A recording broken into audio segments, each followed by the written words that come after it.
Mauini, Isabela, no'y kaaling ng Setyembre.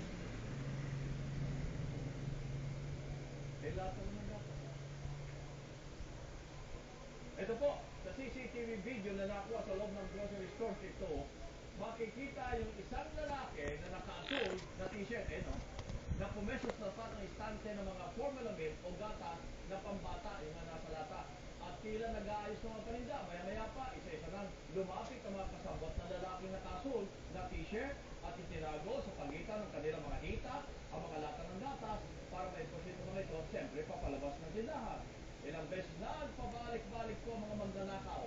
At tayo sa supervisor ng naturang grocery store, 8 gatas, o 8 lata ng gatas na nagkakalan ng 8,000 piso din ang nakuha ng mga magnanakaw. Agad naman responde ang mga pulis nang mag-report ang tagapamahalang tindahan, pero isa lang ang nahuli sa mga suspect na kinilalang si Greg Perez. Nakapagpiyansa pa po habang patuloy namang pinaghahanap ang iba pa nitong kasabwat.